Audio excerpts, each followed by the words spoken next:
시작하기 전에 이 정몽구 증인께 한 말씀 드리겠습니다. 이 들어오실 때 그 항의하는 민간인들에 의해서 약간의 소요가 있었던 것 같습니다.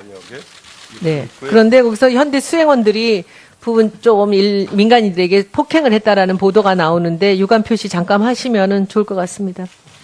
처음 듣는 말씀인데, 그러니까 저는 그렇지 않다고 생각합니다.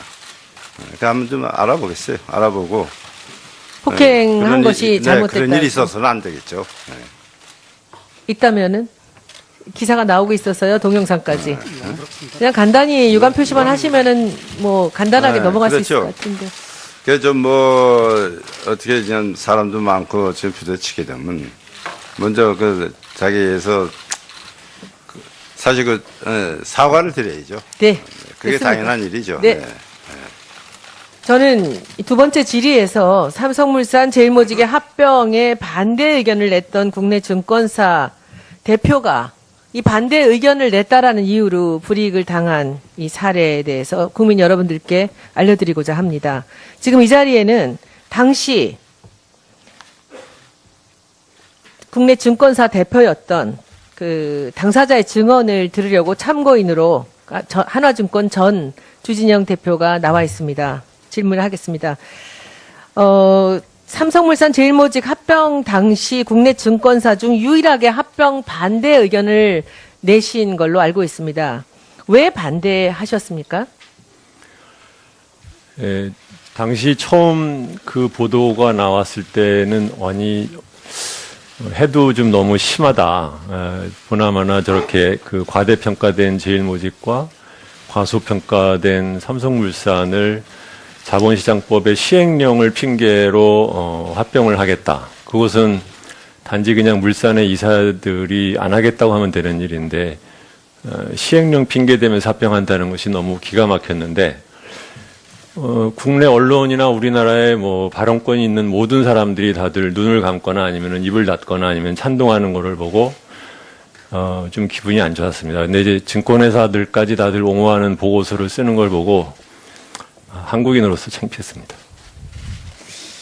그 보고서를 쓰지 말라고 한화 내부에서도 압력이 있었다고 들었습니다. 어떤 압력이었습니까?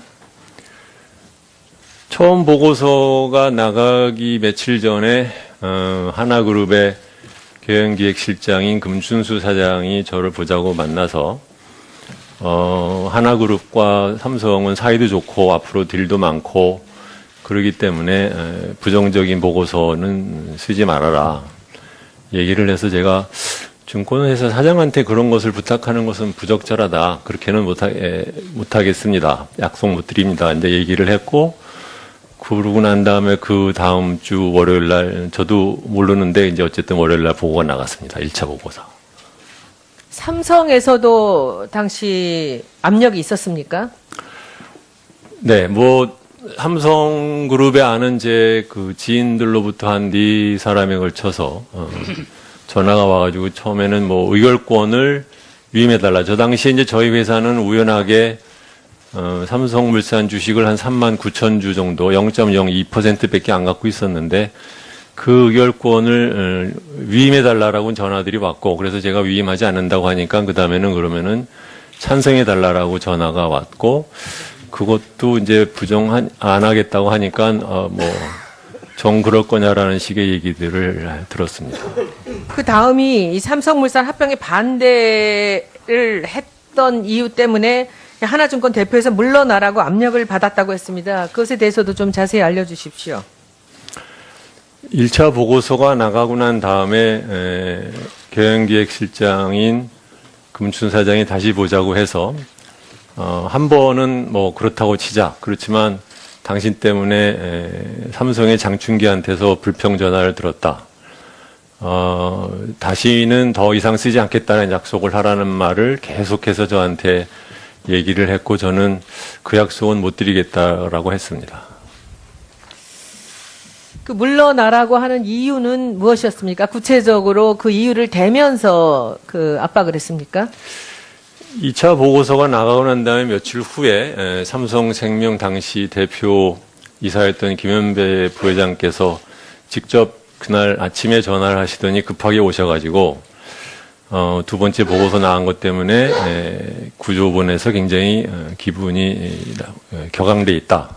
이렇게 되면은 주사장이 물러나야 될 거다. 그래서 제가 먼저 사임할 일은 없으니 만약에 물러나게 하고 싶으면 법적인 절차대로 하십시오. 그렇게 얘기를 했습니다.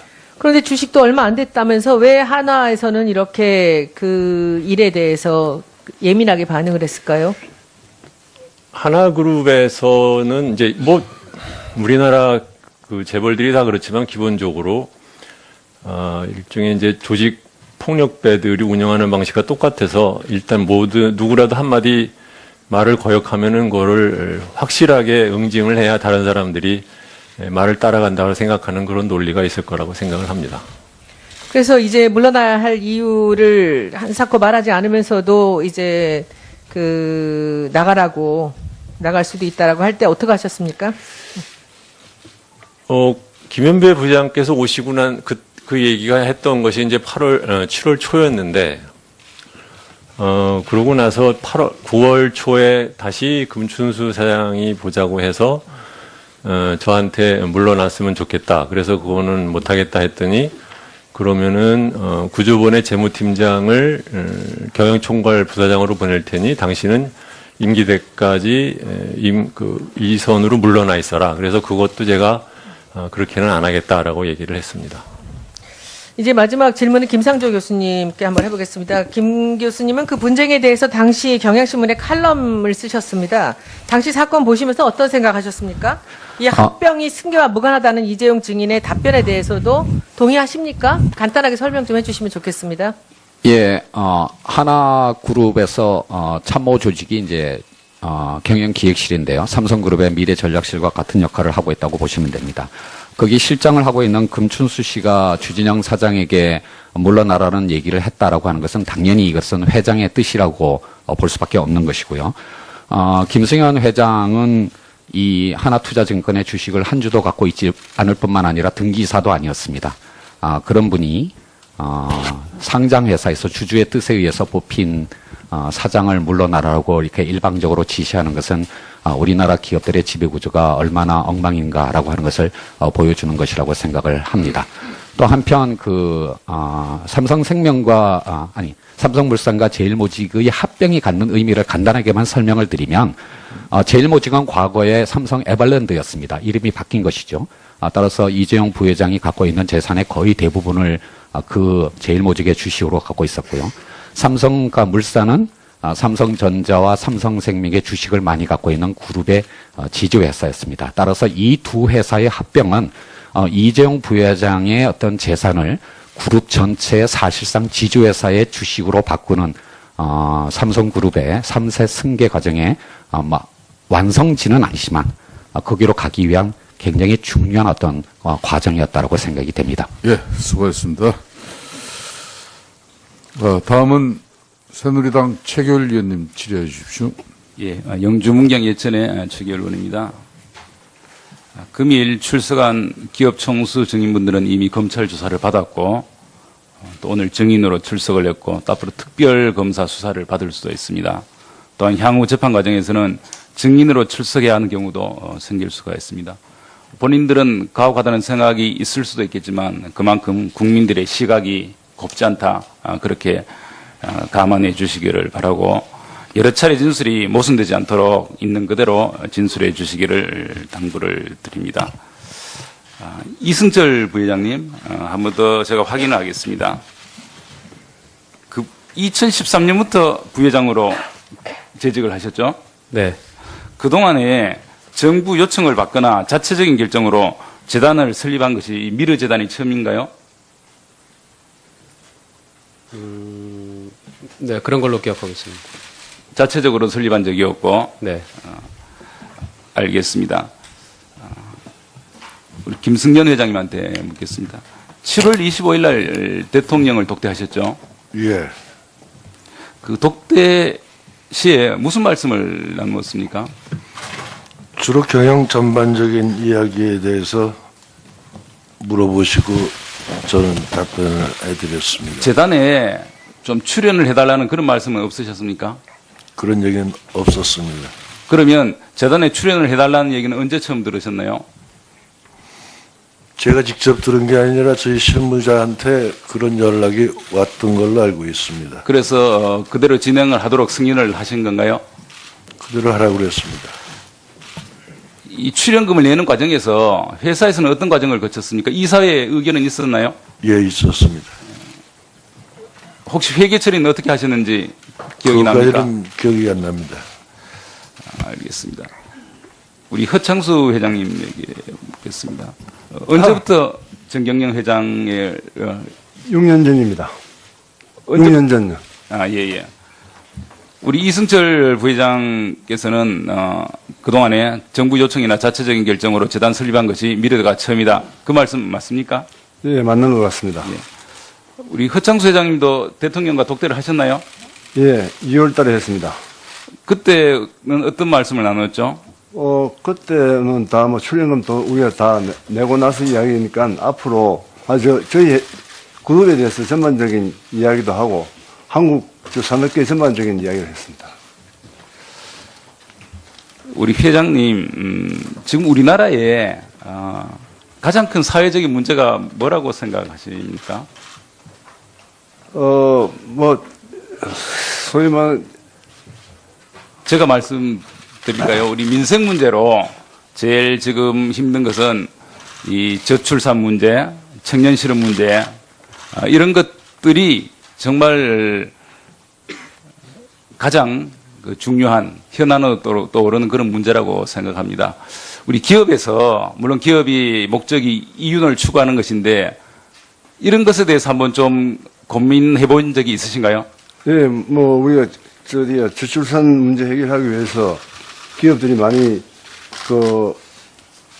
기부금을 내 가지고 어린 애들 봐주는 이런 데도 우리가 기부금을 많이 내고 또 일자리 창출하기 위해서 많이 노력하고 있습니다.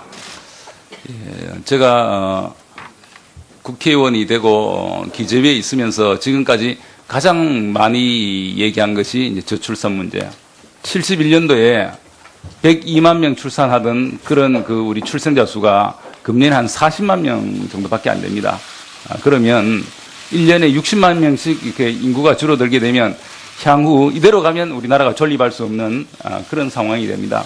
과연 이제 우리 대기업이 저출산 문제, 청년 실업 문제 해결을 위해서 얼마나 노력했는지 우리 국민들께서 그렇게 높이 평가를 안 하는 것 같습니다. 우리 정몽구 회장님께 묻겠습니다. 앞으로 저출산 문제, 청년 실업 문제, 이 고용을 늘리는 문제를 위해서 좀 적극적으로 힘을 쓰시겠습니까? 물론 관심은 있죠. 그 왜 그러냐면 무슨 딸 세 아들도 있고 또 형제들이 있으니까 그런 객관적인 면에서 생각은 할 수가 있겠죠. 예, 알겠습니다. 꼭 그렇게 우리 네. 대기업에서 이윤 추구 그런 것만 생각하지 마시고 지금 양극화 문제, 저출산 문제, 청년 실업 문제 여러 가지 어려운 문제들이 있지 않습니까? 네, 그런 문제들을 그렇죠. 위해서 힘써 주시기를 부탁을 드리겠습니다. 네, 알았습니다. 그리고 우리 조양호 회장님, 누슬리라는 회사를 이름을 들어보셨습니까? 네, 들어봤습니다. 누슬리가 평창 올림픽 관련해서 좀 관여를 하려고 한 사실을 알고 있나요? 누스리는 국제적으로 체육 건설 장비 대여 전문 회사입니다. 그 개폐식장은 2주간 쓰기 때문에 템포리로 만들었고 그래서 설계 과정에서부터 그런 장비 대여 회사에 대해서 시장 조사를 해본 적이 있습니다. 누슬리가 결국 참여를 못했죠. 참여를 못했습니다. 예. 혹시 누슬리가 최순실과 좀 관련이 있다는 그런 얘기는 들어본 적이 있습니까? 들어본 적이 그때는 없었습니다. 그 뒤에는 얘기를 들은 적이 있습니까? 최근에 뉴스를 통해서 알았습니다. 이승철 부회장님께 다시 한번 묻겠습니다. 우리 이승철 부회장님은 최순실을 알고 계신가요? 전혀 모릅니다. 그러면 최순실에 대해서 존재에 대해서 언제쯤 알게 되었나요? 언론 보도를 통해서 알게 됐습니다.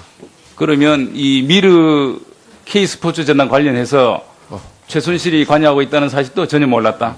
네, 그렇습니다.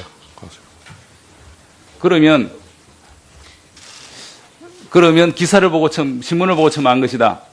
네, 그렇습니다. 예, 알겠습니다. 이상.